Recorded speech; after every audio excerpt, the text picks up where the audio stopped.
Good morning, my name is Joe Blank. The purpose of this video is to demonstrate a few issues we've had recently with the waterway on the ladder trucks being set in the rescue position, but they tend to get in the way when you're trying to perform a rescue or put the ladder to the roof for ventilation purposes.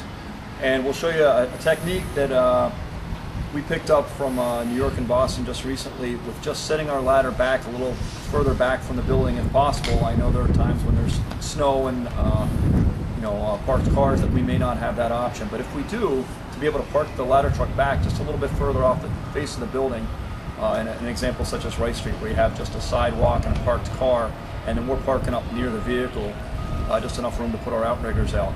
And we get up so close to the building that by the time we lift our aerial out of its cradle and rotate it into the building, it doesn't get a chance to extend very much, especially on the 100-footers where it doesn't extend very far until you put the ladder out just a little ways. And as a result, the nozzle from the master stream stays right tight to the building. So what we'll do is we're going to show you a vantage point from the bottom side and the top side of how the waterway can get in your way trying to perform a window rescue. How it could get damaged just by laying it into the window, especially if guys are climbing it and it starts bouncing, and it can get cracked. We recently had one cracked, and it's going to cost about $8,000 to fix.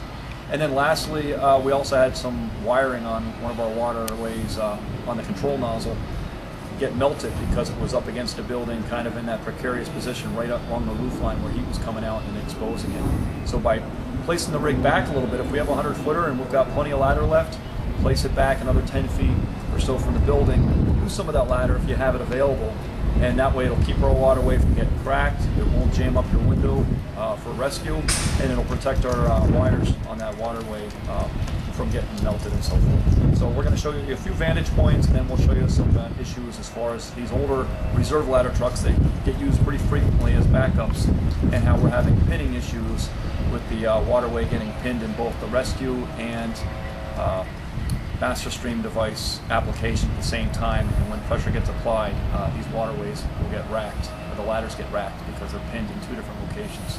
So we'll show you some video of that.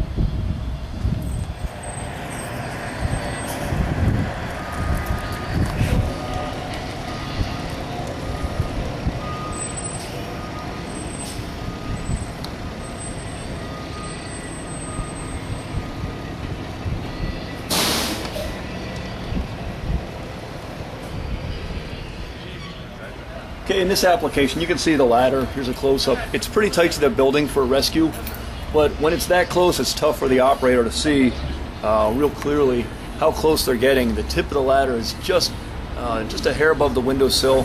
We know it's going to bounce when guys climb it, and it's not supposed to touch the building. It's supposed to absorb some of that bounce. And the nozzle's right there, kind of jamming you up. It's it's about as close as you can get. And we took our time, kind of dressing it in real carefully. And we'll show you on the top side here how that can kind of get tight in the window.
Hi, I'm Pat McDonough. This is Lance Worth.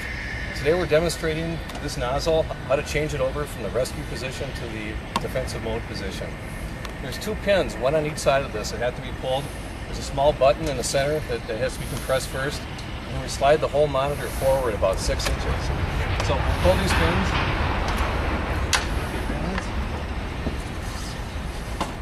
You gotta make sure it's all the way out. So it clicks it in the end.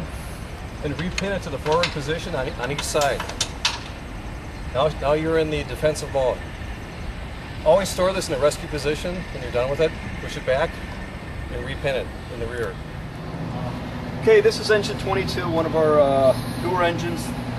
A lot of you, when you were out here pumping during the FEO training, a lot noticed that as they were pumping, they'd see a lot of foam kind of underneath the rig or going down the street. The other day, engine 5 was out here pumping, and they actually had a little pile of foam underneath the rig, and they were wondering, how's all this foam occurring? Is it leaking out of the tank, or what's happening? And what we discovered was, and I don't know if we ever had training specifically on this, but a lot of these foam pro settings were left in the flush setting because crews were saying, hey, I don't want A foam, I don't want B, I'll turn it to flush and leave it here. And what they're thinking is happening is this is going back up against a check valve, and it's getting through the check valve and probably washing foam out of the foam injector tubes, and it's getting into the pump, and it's being discharged on the ground or leaking out onto the ground. So you see all this foam coming out of the rig, and you can't figure out where it's coming from. A lot of the rigs we're seeing are left in a flush position. We just checked, Warren in the shop checked with Foam Pro, called them directly. They're supposed to be left in the A foam position because that's most commonly what we're going to use. You're not going to get A foam unless you actually turn on your Foam Pro. So you'll see a number here, it'll say 0, but it's not turned on. You'll get a little red diode light right underneath the on button. Then you're on. Once you're turned on, now you are going to get A foam. But as long as you leave it in A, keep this turned off, you won't get any foam. So when you're driving around town, just leave it in the A setting. Don't leave it in flush. We're seeing a lot of rigs in flush, and we'll eliminate that problem of you're seeing foam pour out of your rig when you don't intend it.